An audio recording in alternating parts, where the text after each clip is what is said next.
हम आपको Newman मॉर्गेस्टन index के बारे में बात करेंगे। इससे पहले आपने सेंट पीटर्सबर्ग पैराडॉक्स के बारे में पढ़ा हुआ है, जिसमें उन्होंने बताया कि कुछ लोग जहां पे जीतने और हारने की संभावना समान समान होती है, वहां पे लोग रिस्की एक्टिविटीज में इन्वॉल्व नहीं होते। न्यूमैन मॉर्गेस्टन ने इसी अप्रोच को आगे बढ़ाया और एक तरीके से उपयोगिता को मापने का इंडेक्स जो है वो उन्होंने दिया। तो इसीलिए इसको न्यूमैन मॉर्गेस्टन इंडेक्स के भी कहते हैं। तो मैं आपको डिटेल में समझा देता हूं इसके बारे में। देखिए, इसमें लिखा हुआ है कि बर्नौली की परिकल्पना, यानी कि बर्नौली जो है वो सेंट पीटर्सबर्ग परिकल्पना की हम बात कर रहे हैं। उनके अनुसार जोखिम एवं अनिश्चितता की स्थिति में, जैसे लॉटरी, जुआ आदि की स्थिति में, विवेकशील उपभोक्ता प्रत्याशित आय की तुलना में प्रत्याशित उपयोगिता को प्राथमिकता देता है। यानी कि वो ये नहीं देखता कि उसकी एक्सपेक्टेड इनकम कितनी है, बल्कि एक्सपेक्टेड यूटिलिटी के बेस पर वो डिसाइड करता है कि आखिरकार उसे रिस्की कामों में इन्वॉल्व होना चाहिए कि नहीं होना चाहिए। क्योंकि हम जानते हैं कि जब 100 रुपए से, मान लीजिए मेरे पास 100 रुपए हैं, अब 100 रुपए से 200 रुपए हो जाएं तो उसकी यूटिलिटी कम होगी कंपैरेटिवली अगर 100 रुपए से 0 हो जाए। यानी कि 100 रुपए से 0 होने पर मेरे को मान लीजिए 80 यूटिलिटी का लॉस हो रहा है और 100 से 200 होने पर मुझे 50 यूटिलिटी का फायदा हो रहा है। इसलिए इस तरीके की एक्टिविटी में एक विवेकशील उपभोक्ता जो कि जोखिम से बचाव चाहता है, इस तरीके की एक्टिविटी में इन्वॉल्व नहीं होता। न्यूमैन मॉर्गेस्टन ने एक बुक लिखी थी जिसका नाम था the theory of game and economic behaviour. उसमें उन्होंने जो एक्सपेक्टेड यूटिलिटी है जिसकी बात की थी सेंट पीटर पैराडॉक्स में, उसी को उन्होंने जानने की कोशिश की कि आखिरकार एक्सपेक्टेड यूटिलिटी किस तरीके से मेजर करते हैं। तो उसके लिए दोस्तों मैं आपको एक न्यूमेरिकल एग्जाम्पल के थ्रू बता दूंगा कि आखिरकार एक्सपेक्टेड यूटिलिटी को किस तरीके से मेजर किया जाता है। उससे पहले आप कुछ एजम्पशंस को समझ लीजिए। तो एजम्पशंस क्या है? सबसे पहले हम ये मान लेते हैं कि व्यक्ति जोखिम तथा अनिश्चितता की स्थिति में प्रत्याशित उपयोगिता को अधिकतम करना चाहता है। यानी कि उसका एक यही लक्ष्य है कि जो एक्सपेक्टेड यूटिलिटी है उसको मैक्सिमम करना, यानी कि उसका कंसर्न केवल एक्सपेक्टेड यूटिलिटी को अधिकतम करना है। भाई अगर 100 मान लीजिए 10,000 रुपए का जुआ लगाने से मुझे 10,000 की जगह 20,000 मिल रहा है, 50,000 मिल रहा है, मुझे इससे कोई मतलब नहीं है। मेरा मतलब है यूटिलिटी से। अगर खोने की यूटिलिटी के कंपैरिजन में पाने की यूटिलिटी ज्यादा हुई तो मैं रिस्की कामों में इन्वॉल्व होऊंगा, अदरवाइज मैं इन्वॉल्व नहीं होऊंगा। यानी कि हर व्यक्ति जो है, अगर समान जोखिम हो और समान जोखिम की स्थिति में अगर एक चांस में उसको ज्यादा एक्सपेक्टेड यूटिलिटी है तो वो ज्यादा एक्सपेक्टेड यूटिलिटी की तरफ जाएगा, ना कि समान यूटिलिटी की, ना कि जोखिम की तरफ। तो इसका मतलब है कि समान जोखिम पर उसकी अगर ज्यादा एक्सपेक्टेड यूटिलिटी है तो उसका चुनाव वो करेगा। दूसरा, संक्रमकता। संक्रमकता का मतलब ये हुआ कि अगर ए बी के बराबर है, यानी कि ए अगर बी से अच्छा है और बी सी से अच्छा है तो डेफिनेटली ए जो होगा वो सी से बेटर होगा।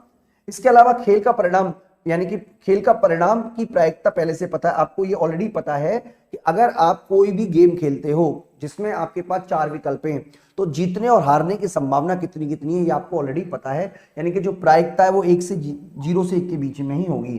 अधिक जीतने की संभावना, अधिक प्राथमिकता, मतलब अधिक जीतने की संभावना है कि जिसके अंदर प्रोबेबिलिटी जीतने की ज्यादा होगी, कंज्यूमर उसको ज्यादा प्राथमिकता देगा, ऐसा मान के चल रहे हैं।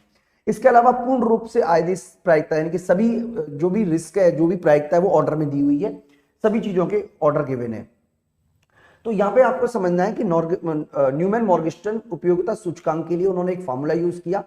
तो इस फार्मूले के बेस पर मैं आपको समझाने वाला हूं कि आखिरकार किस तरीके से यूटिलिटी को मेजर किया जाता है। तो मैं एक अलग से पेज ले लेता हूं जिससे कि मैं आपको यूटिलिटी के बारे में समझा सकूं। देखिए, हाँ, यहां मैं आपको समझाता हूं। देखिए, ये हमने एग्जाम्पल ले लेना है। ये हालांकि मैंने एग्जाम्पल जो लिया है वो तो ऑलरेडी लिया हुआ है, लेकिन मैं आपको समझाने की कोशिश करूंगा अपनी तरफ से। देखिए, सबसे पहले हम ये मान के चल रहे हैं कि हमारे पास हम एक करंट बिजनेस में है या करंट जॉब में है, तो वर्तमान में हम जिस भी काम कर रहे हैं, वर्तमान काम करने से हमारे को मान लीजिए 15,000 मिल रहे हैं। तो 15,000 रुपए मिल रहे हैं, इसका मतलब क्या है? 15,000 मिलने से क्या होता है?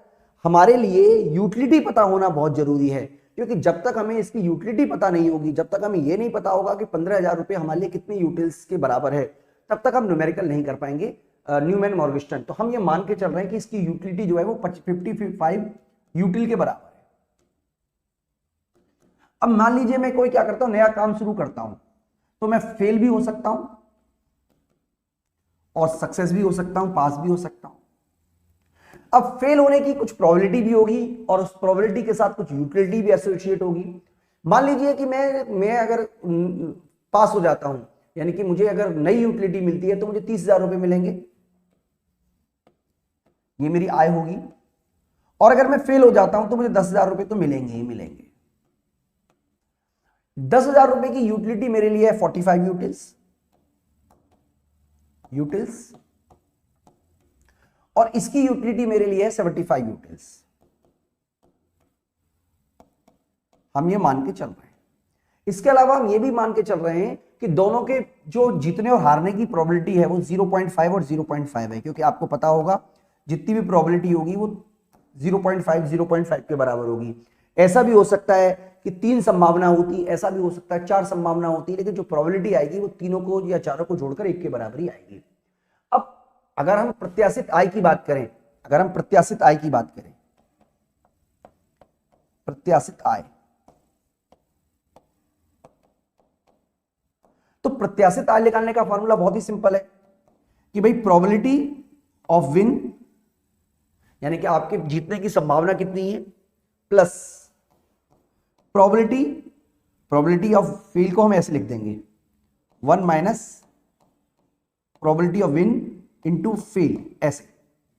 तो इसका मतलब ये हुआ कि अगर आपको मॉनेटरी वैल्यू निकालनी है तो देखिए मॉनेटरी वैल्यू तो निकालना बहुत आसान है। प्रोबेबिलिटी है 0.5, विन होने पर मुझे मिलेगा 30,000 और लूज होने पे मुझे मिलेगा 1 माइनस 0.5 और ये आपका है फेल होने के चांस, फेल होने की कंडीशन में 10,000 मिलेंगे। तो इस केस में मेरे को जो नया काम करने पर मेरी यूटिलिटी, मेरी जो टोटल इनकम है वो 20,000 आ रही है, यानी कि करंट में 15,000 है और बाद में फ्यूचर में 20,000 होगी।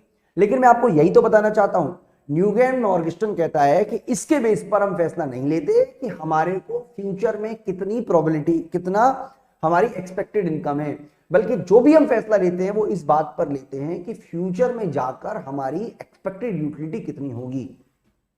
तो कैसे निकालेंगे इसको हम एक बार आपको दोबारा से समझा देते हैं नए फार्मूले के थ्रू। और हमारा फार्मूला क्या बनेगा, वो ये बनेगा। देखिए हम यहां पे लिख रहे हैं यूटिलिटी जो कि एक्सपेक्टेड है इक्वल टू, हम यहां पे लिखेंगे प्रोबेबिलिटी एंड विनिंग यूटिलिटी, ठीक है। यानी कि डब्ल्यू का मतलब है कि आपको जीतने की कितनी यूटिलिटी मिलेगी जीतने पर, माइनस प्लस 1 माइनस ये आपकी हारने की प्रोबेबिलिटी है और ये आपका है फेलियर यूटिलिटी। इस तरीके से हम कैलकुलेट करेंगे। तो कैसे निकालेंगे, आपको एक्सपेक्टेड यूटिलिटी निकालने के लिए प्रोबेबिलिटी है जीतने की 0.5 और जीतने के बाद आपको यूटिलिटी मिलेगी 75 प्लस हारने की प्रोबेबिलिटी है 0.5 और आपको हारने के बाद जो यूटिलिटी मिलेगी वो मिलेगी 45। तो अगर आप इसको ऐड करके देखोगे तो आपका जो आंसर आएगा इट विल बी 60, यानी कि आपको 60 की यूटिलिटी के बराबर मिलेगी। यानी कि पहले आपको यूटिलिटी मिल रही है 55 और अब आपको यूटिलिटी मिलेगी 60। तो आप कह सकते हो इस तरीके के रिस्क में आपको इन्वॉल्व होना चाहिए। इसका मतलब यह हुआ कि जो आपके डिसीजन है उसको कौन प्रभावित कर रहा है, एक तो प्रायिकता, यानी कि आपकी जीतने और हारने की संभावना कितनी है। क्योंकि अगर आपके जीतने और हारने की संभावना में डिफरेंस आ जाए, मान लीजिए आपकी प्रोबेबिलिटी यहां पे 0.2 और 0.8 हो जाए, तो हो सकता है कि आपको समान यूटिलिटी मिलने पर भी ऐसे रिस्की कामों में इन्वॉल्व नहीं होना चाहिए। तो प्रायिकता। दूसरा, आपको जो जीतने और हारने की, जो जीतने या हारने से उपयोगिता, तो इसके बेस पर आप डिसाइड करते हो। इसीलिए उन्होंने कहा कि जब आप हारते हो तो अगर मान लीजिए 50-50 चांस है, 50-50 चांस है जीतने और हारने का, 50-50 चांस है, यानी कि आपने टॉस उछाला तो टॉस के हेड आने के चांसेस भी 50% है, टेल आने के 50% है। तो ऐसे केसेस में क्योंकि हारने की यूटिलिटी, कार्डिनल यूटिलिटी का इन्होंने यूज किया, यानी कि जो मार्शल की कार्डिनल यूटिलिटी है उसका यूज न्यूमैन मॉर्गेस्टन ने अपनी पुस्तक में कहा।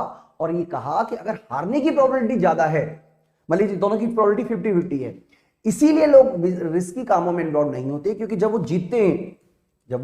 जीतते हैं तो कम उपयोगिता मिलती है उनको। जबकि हारते हैं तो उपयोगिता का लॉस ज्यादा होता है। तो इसको हम बोलते हैं दोस्तों न्यूमैन मॉर्गेस्टन इंडेक्स, उपयोगिता इंडेक्स, यूटिलिटी इंडेक्स, जो कि ये बताने की कोशिश करता है कि कब लोग रिस्की कामों में इन्वॉल्व होते हैं, कब लोग रिस्की कामों में इन्वॉल्व नहीं होते। और मैं उम्मीद करता हूं कि आपको ये कंसेप्ट, ये वीडियो अच्छी तरीके से समझ में आया होगी। इस वीडियो में इतना ही, थैंक यू।